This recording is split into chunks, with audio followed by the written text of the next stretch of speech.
بسم اللہ الرحمن الرحیم۔ السلام علیکم یا فاطمہ الزہرا۔ ایام فاطمیہ کے حوالے سے ناظرین مختلف موضوعات کے ساتھ آپ کی خدمت میں گفتگو کا سلسلہ جاری ہے۔ آج ایک نہایت اہم موضوع کے ساتھ آپ کی خدمت میں حاضر ہوئے ہیں۔ موضوع ایک سوال کی صورت میں ہے۔ سوال یہ کیا جاتا ہے کہ جب مولا کائنات مسند خلافت پر آ جاتے ہیں تو فدق کو جو فدق کے ورثاء ہیں واپس کیوں نہیں کرتے، وہ کیوں نہیں پلٹاتے؟ اب یہ سوال کرنے کا مقصد کیا ہے؟ سوال اس لیے کیا گیا ہے اور یہ اعتراض اس لیے اٹھایا جاتا ہے، یہ شبہ اس لیے ڈالا جاتا ہے تاکہ جناب ابو بکر کو کلین چٹ دی جائے کہ جو جناب ابو بکر نے فدق کے معاملے میں جناب زہرا کے ساتھ معاملہ رکھا وہ اپنے اس عمل میں درست تھے، اور مولا کائنات کا یہ عمل کہ انہوں نے فدق کو واپس نہ کیا یہ مہر ثبت کرتا ہے، تائید کرتا ہے جناب ابو بکر کے اس کام کی۔ چلیں جی آج دیکھتے ہیں کہ یہ جو ایک انہوں نے سینیریو کریٹ کیا ہے واقعاً ایسا ہے یا نہیں ہے۔ سب سے پہلے تو برادران اہل سنت سے ہم تقاضا کریں گے کہ صحیح بخاری کی طرف چلیں اور صحیح بخاری میں دیکھیں کہ دختر رسول بضعۃ الرسول سیدۃ نساء اہل الجنہ وہ جناب ابو بکر کے پاس فدق کا مطالبہ کرنے جاتی ہیں۔ یہ جو فدق کا مطالبہ ہے اور جو باقی ان کا حصہ بنتا تھا اور باقی جائیداد کا مطالبہ ہے، یہ جناب زہرا کا مختلف مراحل میں ہے۔ کبھی جناب زہرا کسی کو بھیجتی ہیں، کبھی جناب زہرا خود جاتی ہیں، کبھی جناب زہرا جناب عباس کے ساتھ جاتی ہیں، اور ایک بار نہیں بار بار گئی ہیں، وہ بھی ہم آپ کی خدمت میں پیش کرتے ہیں۔ ملاحظہ کریں صحیح بخاری، جب ہم صحیح بخاری کی طرف چلتے ہیں تو صحیح بخاری کی حدیث نمبر 3093 یہاں کیا ہے؟ یہاں یہ ہے کہ قالت، جناب عائشہ سے یہ روایت ہے، وکانت فاطمۃ تسأل ابا بکر نصیبہ، کہ جناب زہرا ابو بکر سے بار بار اپنے جو ترکہ تھا اور جو رسول اللہ چھوڑ گئے تھے اس کا مطالبہ کرتی رہیں۔ میں پہلے بھی عرض کر چکا ہوں کہ جب عربی گرامر کی روح سے کانا فعل مضارع کے ساتھ استعمال ہو تو یہ استمرار پر دلالت کرتا ہے، یعنی ایک کام جو بار بار انجام دیا گیا ہو ماضی استمراری پر دلالت کرتا ہے۔ تو کانت فاطمہ تسألو، یعنی جناب زہرا بار بار سوال کرتی رہی ہیں، بار بار مطالبہ کرتی رہی ہیں جناب ابو بکر سے، اگرچہ جناب ابو بکر سامنے سے حدیث پیش کرتے تھے لیکن جناب زہرا اس حدیث کو قبول نہیں کرتی تھی، اس لیے تو مطالبہ کرنے بار بار جاتی رہیں۔ اس کے بعد اگلی روایت جو صحیح بخاری میں ہے اس کو ملاحظہ فرمائے ناظرین، حدیث نمبر 3810، اس میں دیکھتے ہیں کہ ان فاطمہ علیہ السلام والعباس، یہاں پر جناب زہرا اور جناب عباس کیا کر رہے ہیں؟ عطایا ابا بکر، ابو بکر کے پاس جاتے ہیں، یلتمسان میراثہما، اور اپنی میراث کا مطالبہ کرتے ہیں۔ وہاں پر جناب زہرا خود تشریف لے جاتی ہیں، یہاں پر جناب فاطمہ اور عباس، اور اس کے بعد ملاحظہ کریں تیسری روایت، ان فاطمہ علیہ السلام بنت النبی ارسلت الی ابی بکر تسألہ میراثہ من رسول اللہ، یہاں پر جناب زہرا بھیجتی ہیں، کسی کو بھیجتی ہیں کہ وہ میراث کا مطالبہ کریں جو رسول اللہ سے ان تک پہنچی ہے۔ تو یہ چیز ثابت ہوتی ہے کہ جناب زہرا بار بار مطالبہ کرتی رہی ہیں اور جناب ابو بکر کی جو وہ ان کی طرف سے حدیث پیش کی جاتی تھی اس کو قبول نہیں کرتی تھی۔ اب میرا برادران اہل سنت سے ایک سوال ہے کہ آپ جو جناب زہرا سے محبت کا دعویٰ کرتے ہیں، کون جناب زہرا جو سیدۃ النساء العالمین ہے؟ کون جناب زہرا جو بضعۃ الرسول ہے؟ کون جناب زہرا کہ جو جناب عائشہ کی روایت کے مطابق صحیح سند روایت جو ہم اپنی ابتدائی جو اقساط ہیں اس میں پیش کر چکے ہیں، بعد از رسول اللہ اصدق الناس ہیں، سب سے سچی خاتون ہیں، افضل الناس ہیں، سب سے افضل خاتون ہیں، وہ جناب زہرا ان کے سامنے رسول اللہ کی حدیث پیش کی جائے کیا وہ جھٹلا دیں گی؟ سمپل سا سوال ہے۔ ان کے والد کی حدیث پیش کی جاتی ہے جناب ابو بکر کی طرف سے، لیکن جناب زہرا اس کی اعتنا نہیں کرتی، پرواہ نہیں کرتی، پھر بھی مطالبہ کرتی ہیں۔ اس کا مطلب کیا ہے؟ اس کا مطلب یہ ہے کہ وہ اس حدیث کو رسول اللہ کی نہیں سمجھتی۔ یوٹیوب انالیٹکس کے مطابق آپ ویورز میں سے 76% ایسے افراد ہیں جنہوں نے ابھی تک ہمارے چینل کو سبسکرائب نہیں کیا ہے، اور جن افراد نے سبسکرائب کیا ہے ان میں صرف 25% افراد نے بیل آئیکن کو پریس کیا ہے۔ میں آپ تمام ویورز سے ریکویسٹ کروں گا کہ ہمارے چینل کو سبسکرائب کریں اور بیل آئیکن کو پریس کریں تاکہ ہماری اگلی ویڈیوز آسانی سے آپ تک پہنچ سکے۔ اس کو وہ رسول اللہ کی حدیث نہیں سمجھتی تھی۔ اس کے بعد نہایت ایک اہم چیز جسے ہم پہلے بھی پیش کر چکے ہیں، دوبارہ عرض کرتے ہیں، صحیح مسلم کی یہ روایت ہے۔ اس کے بعد معاملہ زیادہ سنگین ہو جاتا ہے، وہ کیا؟ وَمَنِ ادَّعَا، ملاحظہ فرمائیں حدیث نمبر 112، وَمَنِ ادَّعَا مَا لَيْسَ لَهُ فَلَيْسَ مِنَّا، کہ کوئی شخص ایک ایسی چیز کا دعویٰ کرے جس کی ہم تفصیل پہلے بیان کر چکے ہیں، یعنی کوئی ایسے مال کا دعویٰ کر دے جو مال اس کا نہیں ہے، فلیس منا، رسول اللہ فرماتے ہیں وہ ہم میں سے نہیں ہے، اور اس کے بعد کیا فرماتے ہیں وَلْيَتَبَوَّأْ مَقْعَدَهُ مِنَ النَّارِ، اس کا ٹھکانہ جہنم ہے۔ ایک مال جو جس کا نہیں ہے وہ اس کا دعویٰ کر دے، وہ رسول اللہ کی امت سے بھی خارج، اور اس کا ٹھکانہ جہنم۔ اب آپ بتائیں کہ جو جناب زہرا اس مال کا دعویٰ کرتی رہی وہ ان کا تھا یا نہیں تھا؟ اگر وہ ان کا حق تھا، نہیں دیا گیا تو غصب ثابت ہو جاتا ہے کہ غصب کیا گیا ہے۔ اگر ان کا حق نہیں تھا اور وہ دعویٰ کرتی رہیں تو العیاذ باللہ برادران اہل سنت، آپ جناب زہرا کو اس حدیث کا مصداق سمجھتے ہیں، فَلْيَتَبَوَّأْ مَقْعَدَهُ مِنَ النَّارِ، یہ فیصلہ آپ نے کرنا ہے۔ تو ناظرین یہاں تک یہ چیز واضح ہو گئی کہ رسول اللہ کی بیٹی جناب زہرا سلام اللہ علیہا جناب ابو بکر کو حق پر نہیں سمجھتی تھیں، اس لیے بار بار مطالبہ کرتی رہیں۔ اس کے بعد اگلا مرحلہ جو نہایت سخت ہے وہ کیا کہ جب جناب زہرا سلام اللہ علیہا جاتی ہیں کہ جو اصدق الناس ہیں رسول اللہ کے بعد سب سے سچی خاتون، ان کی مظلومیت ملاحظہ فرمائیں۔ کتاب فتوح البلدان جناب بلادری کی کتاب، اس میں جب ہم جاتے ہیں اس کی پہلی جلد میں صفحہ نمبر 44 پر، تو یہ مظلومیت کی واقعاً برادران اہل سنت سے میں خصوصی طور پر توجہ کا طالب ہوں کہ ملاحظہ کریں کہ یہ جناب زہرا کی مظلومیت ہے کہ جناب زہرا جیسی شخصیت ایک دعویٰ کرتی ہے اور آگے سے جناب ابو بکر کیا کہتے ہیں، گواہ لاؤ، بھئی نہ پیش کرو، کچھ ثبوت دو۔ ملاحظہ کریں پہلی روایت، قالت فاطمہ لابی بکر کہ ان رسول اللہ صلی اللہ علیہ وآلہ وسلم جعل لی فدق، کہ رسول اللہ نے فدق مجھے دیا تھا، میرے لیے رسول اللہ نے فدق کو قرار دیا ہے تو مجھے دے دو۔ اور اس کے اوپر گواہ پیش کیا، وشاہد لہا علی بن ابی طالب فسأل شاہدا آخر، اور دوسرے ایک گواہ کا مطالبہ کیا جناب ابو بکر نے، اور حضرت ام ایمن کو پیش کیا جاتا ہے۔ پھر جناب زہرا ان فاطمہ رضی اللہ عنہا قالت لابی بکر، ابو بکر سے کیا کہتی ہیں کہ فدق مجھے دو، کہ رسول اللہ نے فدق میرے لیے قرار دیا ہے۔ فسألها البینہ، جناب ابو بکر کہتے ہیں ثبوت پیش کریں۔ یہ مظلومیت ہے حضرت زہرا سلام اللہ علیہ کی کہ جناب زہرا سے گواہ طلب کیا جا رہا ہے کہ اگر آپ سچی ہیں تو آپ گواہ پیش کریں۔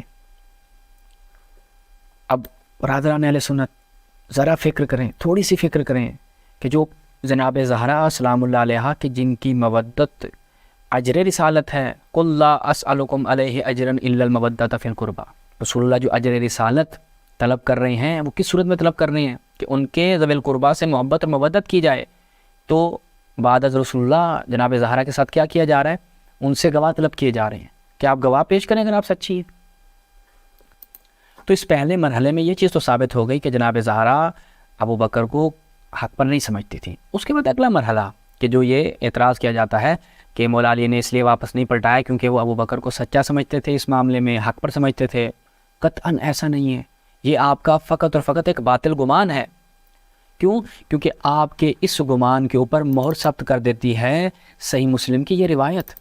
ملاحظہ کریں ناظرین اس روایت کو، صحیح مسلم، جب ہم صحیح مسلم میں جاتے ہیں تو کتاب الجہاد والسیر میں ایک طویل روایت ہے، اس میں کیا ہے کہ جناب عباس اور حضرت علی خلیفہ دوم کے پاس آتے ہیں۔ اب وہاں پر ایک پورا معاملہ ہے، اس کے بعد خلیفہ دوم کیا کہتے ہیں، قال فلما توفی رسول اللہ قال ابو بکر، کہ جب رسول اللہ وفات پا گئے تو ابو بکر نے کہا انا ولی رسول اللہ، کہ میں رسول اللہ کا ولی ہوں۔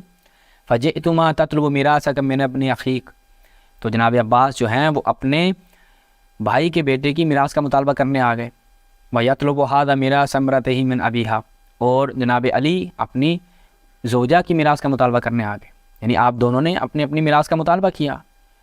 اس کے بعد کہتے ہیں فقال ابو بکر، آپ کے جواب میں جب آپ نے میراث کا مطالبہ کر لیا تو جناب ابو بکر نے کیا کہا، قال رسول اللہ ما نورث ما ترکنا صدقہ، کہ بھائی ہم انبیاء اصلا میراث نہیں چھوڑتے، جو چھوڑ کے جاتے ہیں سب صدقہ ہوتا ہے، ہمارا کوئی والی وارث نہیں ہوتا پیچھے۔ جب ابو بکر نے حدیث پیش کی اس کے بعد نتیجتاً اے علی اور اے عباس آپ نے کیا رد عمل دکھایا، ملاحظہ کریں، فَرَأَيْتُمَاهُ كَاذِبًا آثِمًا غَادِرًا خَائِنًا، آپ دونوں نے جناب ابو بکر کو، یہ آپ کسی مسلم کے الفاظ ہیں، ہم الکافی سے پیش نہیں کر رہے، بحار الانوار سے پیش نہیں کر رہے کہ کہیں آپ شیعوں کو مورد الزام قرار نہ دیں کہ ہم کوئی گستاخی کر رہے ہیں، یہ آپ کی اپنی صحیح مسلم ہے۔ صحیح مسلم والا کیا لکھ رہا ہے کہ جناب علی اور جناب عباس نے جب حدیث پیش کر دی خلیفہ اول نے، تو حدیث پیش کرنے کے بعد کیا حدیث کو قبول کر لیا؟ نہیں، قطعاً قبول نہیں کیا۔ فَرَأَيْتُمَاهُ كَاذِبًا آثِمًا غَادِرًا خَائِنًا، آپ نے ابو بکر کو جھوٹا سمجھا، سچا نہیں سمجھا، گنہگار سمجھا، دھوکے باز سمجھا، خائن سمجھا۔ اچھا، اور جناب وہ قسم کھاتے ہیں کہ وہ سچے تھے، نیک تھے، حق کے تابع تھے وغیرہ وغیرہ۔ اس کے بعد پھر جناب عمر کی باری آتی ہے، پھر جناب عمر کے بارے میں حضرت علی اور حضرت عباس کا کیا نظریہ ہے؟ ملاحظہ فرمائیں، فَرَأَيْتُمَانِ كَاذِبًا آثِمًا غَادِرًا خَائِنًا، اے علی اور اے عباس تم مجھے بھی جھوٹا سمجھتے ہو، دھوکے باز سمجھتے ہو، خائن سمجھتے ہو۔ یہ ہے نظریہ مولا کائنات کا۔ اب جو آپ کہتے ہیں کہ ہم مولا علی کے ساتھ ہیں، جو سوشل میڈیا پر آ کر جناب کہتے ہیں کہ رسول اللہ نے فرمایا کہ حق علی کے ساتھ ہے، علی حق کے ساتھ ہے، تو یہ مولا کائنات کا نظریہ ہے۔ آئیں اب حق پہ چلیں۔ آپ کہتے ہیں کہ مولا کی خاموشی تھی، تو یہ تائید ہے جناب ابو بکر کی؟ قطعاً نہیں ہے۔ جناب ابو بکر کو وہ یہ سمجھتے تھے۔ تو ناظرین، یہاں تک یہ بھی فیصلہ ہو جاتا ہے کہ مولا کائنات جناب ابو بکر کو، جناب عمر کو حق پر نہیں سمجھتے تھے۔ جو سمجھتے تھے ہم نے آپ کی خدمت میں بیان کر دیا۔ اس کے بعد اب آ جائیں تیسرے مرحلے میں۔ تیسرا مرحلہ کیا ہے کہ کیوں مولا علی نے فدق کو واپس نہ کیا؟ خود مولا کائنات کی زبان آپ کی خدمت میں بیان کرتے ہیں۔ ملاحظہ فرمائیں ناظرین روضۃ الکافی کی اس روایت کو، روایت بڑی زبردست ہے۔ ناظرین ملاحظہ کریں روضۃ الکافی کی اس روایت کو کہ شیخ کلینی نے اسے نقل کیا ہے اور صحیح سند کے ساتھ نقل کیا ہے۔ مولا کائنات کیا فرما رہے ہیں؟ قد عملت الولاد قبل اعمالا خالف فیہا رسول اللہ، کہ مجھ سے پہلے جو خلفاء گزرے ہیں، جو حکام گزرے ہیں، انہوں نے کیا کیا؟ انہوں نے وہ اعمال انجام دیے کہ جو رسول اللہ کی سنت کے مخالف تھے۔ انہوں نے رسول اللہ کے برعکس جا کر وہ کام انجام دیے ہیں، مخالفت کی ہے رسول اللہ کی۔ ناقدین لعہدہ مغیرین لسنتہ، انہوں نے کیا کیا؟ اپنے عہد و پیمان کو جو رسول اللہ سے باندھا تھا اسے توڑ دیا، رسول اللہ کی سنت کو متغیر کر دیا، تبدیل کر دیا۔ وَلَوْ حَمَلْتُ النَّاسَ عَلَىٰ تَرْكِهَا وَحَوَّلْتُهَا إِلَىٰ مَوَاضِعِهَا وَإِلَىٰ مَا كَانَتْ فِي عَهْدِ رسول اللہ، اگر میں ان لوگوں کو کہوں کہ یہ جو کام تم کر رہے ہو یہ رسول اللہ کی سنت کے مخالف ہے، یہ بعد والے خلفاء جو آئے ہیں ان کی ایجاد کردہ بدعتیں ہیں، ان کو ترک کر دو، اگر میں ان کو یہ حکم دوں، وَحَوَّلْتُهَا إِلَىٰ مَوَاضِعِهَا، اور وہ جو انہوں نے بدعتیں انجام دی ان کو ان کے اصل مقام کی طرف لے جاؤں، وہ جو کام تھے جو رسول اللہ کی زندگی میں تھے ان کو ان کے مقام کی طرف پلٹا دوں، لَتَفَرَّقَ عَنِّي جُنْدِي حَتَّى أَبْقَى وَحْدِي أَوْ قَلِيلٌ مِّن شِيعَتِيَ الَّذِينَ عَرَفُوا فَضْلِي۔ مولا کائنات فرماتے ہیں اگر میں یہ کام کروں تو کیا ہو؟ اس کا نتیجہ کیا نکلے گا؟ یہ مجھ سے جدا ہو جائیں گے، جو اس وقت میری بیعت میں ہیں، میری بیعت کو توڑ دیں گے، مجھ سے دور ہو جائیں گے، مجھ سے جدا ہو جائیں گے، متفرق ہو جائیں گے، اور بہت ہی کم مقدار میں میرے شیعہ باقی رہ جائیں گے۔ الذین عرفوا فضلی، وہ والے شیعہ کہ جو میرے فضل کو جانتے ہیں، جو مجھے منصوص من اللہ مانتے ہیں۔ یہاں پر ضمناً کیونکہ ایک اعتراض کیا جاتا ہے اور آگے عبارت بھی اسی سے مطابقت رکھتی ہے، یہ اعتراض کیا جاتا ہے بعض نادانوں کی طرف سے کہ بھائی پیش کریں مولا کائنات نے کہیں یہ دعویٰ کیا ہو کہ میں منصوص من اللہ، میری امامت ہے، میری امامت خدا کی طرف سے ہے، رسول اللہ نے اس کا ابلاغ کیا ہے، ثابت کریں کہ مولا کائنات نے کہیں یہ دعویٰ کیا ہو۔ بعض نادان افراد کی طرف سے ہم نے سوشل میڈیا پہ دیکھا ہے۔ تو ضمناً میں فقط اس عبارت کو آپ کی خدمت میں پیش کرتا ہوں، انشاءاللہ تفصیلی اس کے اوپر ہم بعد میں کلپ آپ کی خدمت میں پیش کریں گے۔ امام کیا فرماتے ہیں؟ وَفَرَضَ إِمَامَتِي مِن کتاب اللہ، میری امامت کو خدا نے اپنی کتاب میں فرض قرار دیا ہے۔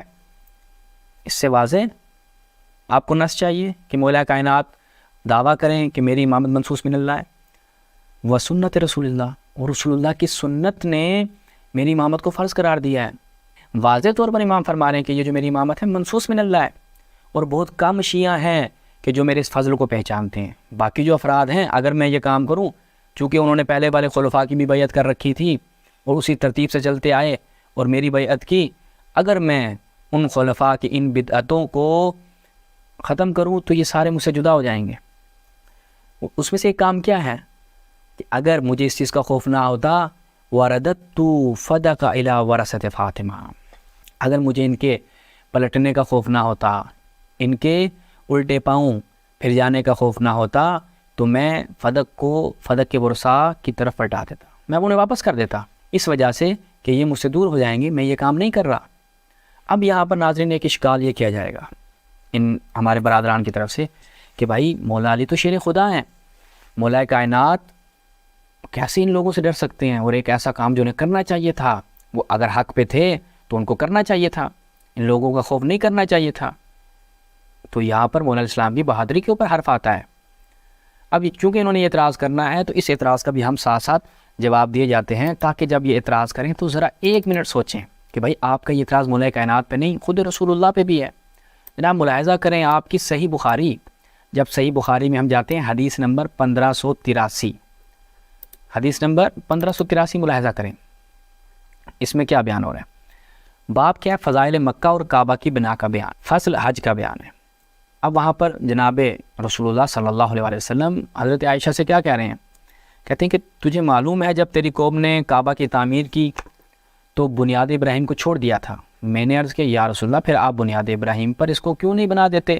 آپ نے فرمایا کہ اگر تمہاری قوم کا زمانہ کفر سے بالکل نزدیک نہ ہوتا تو میں بے شک ایسا کر دیتا۔ ناظرین اس جملے پر توجہ کیجیے گا اور ملائیے گا مولا کے اس خطبے کے ساتھ کہ اگر اس قوم کے متفرق ہونے کا خوف نہ ہوتا تو میں فدق کو اس کے ورثاء کی طرف پلٹا دیتا۔ اور یہاں پہ رسول اللہ کیا فرما رہے ہیں کہ اگر تمہاری قوم کا زمانہ کفر سے بالکل نزدیک نہ ہوتا تو میں بے شک ایسا کر دیتا۔ یہ رسول اللہ کی سنت کو عیناً مولا کائنات نے فالو کیا ہے۔ اب آپ اگر اعتراض کریں گے تو پہلے وہ اعتراض آپ کا رسول اللہ پہ وارد ہوگا، آئیں ہمت کریں اعتراض کریں۔ اب رسول اللہ کہہ رہے ہیں میں ایسا کام نہیں کر رہا، کیوں؟ کیونکہ تمہاری قوم جو ہے وہ ابھی تازہ مسلمان ہوئی ہے، پھر کفر کی طرف پلٹ جائے گی۔ 13 سال کی مکہ کی زندگی، جنگ بدر و احد، یہ اصحاب لڑنے والے ہیں، یہ اصحاب رسول اللہ کی رکاب میں ہیں، لیکن ان کی معرفت کا درجہ کیا ہے، اطاعت کا درجہ کیا ہے کہ رسول اللہ ان کے خوف سے کہ وہ دوبارہ کفر کی طرف پلٹ جائیں گے، ان کا اب اتنا ایمان مضبوط نہیں ہے، وہ کام انجام نہیں دے رہے۔ ایک کام جو رسول اللہ کو انجام دینا چاہیے تھا، رسول اللہ انجام دینا بھی چاہتے تھے۔ اس کے بعد ناظرین اگلی روایت، تیسری روایت جو نہایت واضح کر دیتی اس بات کو، حدیث نمبر 1585، اس میں کیا ہے؟ رسول اللہ نے مجھ سے فرمایا، کون بیان کر رہی ہیں؟ جناب عائشہ، اگر تمہاری قوم کا زمانہ کفر سے ابھی تازہ نہ ہوتا تو میں خانہ کعبہ کو توڑ کر اسے ابراہیم کی بنیاد پر بناتا، کیونکہ قریش نے اس میں کمی کر دی۔ اب یہاں پر رسول اللہ کیا فرما رہے ہیں کہ کیونکہ تمہاری قوم کا زمانہ ابھی کفر سے تازہ ہے، ابھی تازے مسلمان ہوئے ہیں، ابھی ان کے ایمان کی وہ کیفیت نہیں ہے، تو میں یہ کام نہیں کر رہا، ورنہ میں نے خانہ کعبہ کو توڑ کر بالکل اسے ویسے بنانا تھا جیسے جناب ابراہیم کی بنیاد تھی، جیسے جناب ابراہیم نے بنیاد رکھی تھی۔ اب رسول اللہ ان کے خوف سے یہ کام انجام نہیں دے رہے ہیں جو کام کرنا چاہیے تھا۔ عیناً مولا کائنات واپس کرنا چاہتے تھے، لیکن چونکہ یہ لوگ مولا کائنات سے دور ہو جاتے، چونکہ انہوں نے ان خلفاء کی بیعت کر رکھی تھی، اور میں دوبارہ اس روضۃ الکافی کی طرف جاؤں گا، مولا کائنات نے یہ کام کرنا چاہا ہے۔ ملاحظہ کریں اسی روضۃ الکافی میں کہ مولا کائنات نے جب ایک کام کرنا چاہا، تراویح جو بدعت تھی خلیفہ دوم کی، اس کو ختم کرنا چاہا، تو آگے سے کیا ہوتا ہے؟ ملاحظہ کریں جناب، واللہ لقد امرت الناس، خدا کی قسم میں نے لوگوں کو حکم دیا، ان لا یجتمعوا فی شہر رمضان الا فی فریضہ، کہ یہ تم جو مستحب نمازوں میں جمع ہو جاتے ہو، جماعت کے ساتھ پڑھنے لگ جاتے ہو، جمع نہ ہو، جماعت نہ کراؤ سوائے فریضہ کے، فقط فریضہ نماز میں جماعت کرواؤ۔ اعلمتہم ان اجتماعہم فی النوافل بدعہ، کیونکہ یہ ان کا جو اجتماع ہے نوافل نمازوں میں بدعت ہے۔ فتنادى بعض اہل عسکری ممن یقاتل معی، کہ یہ جو میرے ساتھ تھے اور میری رکاب میں لڑنے والے تھے، انہوں نے چیخو پکار بلند کر دی، یا اہل الاسلام خیرت سنت عمر، یہ عمر کی سنت کو تبدیل کیا جا رہا ہے۔ ان کی چیخیں بلند ہوگی، واہ ویلا، جناب عمر کی سنت کو تبدیل کیا جا رہا ہے۔ جناب عمر نے کیا کہا تھا؟ نوافل جماعت کے ساتھ پڑھو، تراویح جماعت کے ساتھ پڑھو، اور مولا کائنات اس کے برخلاف حکم دے رہے ہیں، عمر کی سنت کو تبدیل کیا جا رہا ہے۔ ان کی چیخیں بلند ہوگی، کن کی؟ یہ جو میری فوج میں تھے، جو میری رکاب میں تھے، جنہوں نے میری رکاب میں جنگیں کی، کہ یہ ہمیں منع کر رہا ہے اس کام سے کہ جو عمر نے ہم پر لازم قرار دیا تھا۔ یعنی مولا کائنات ایک کام کرنا چاہتے تھے، لیکن اس خوف سے انہوں نے یہ کام نہیں کیا۔ اور ہم نے بخاری سے آپ کی خدمت پیش کیا کہ رسول اللہ کام کرنا چاہتے تھے، لیکن اس قوم کے کفر کی طرف پلٹ جانے کی وجہ سے کہ یہ پلٹ جائیں گے، اس خوف سے رسول اللہ نے وہ کام انجام نہیں دیا۔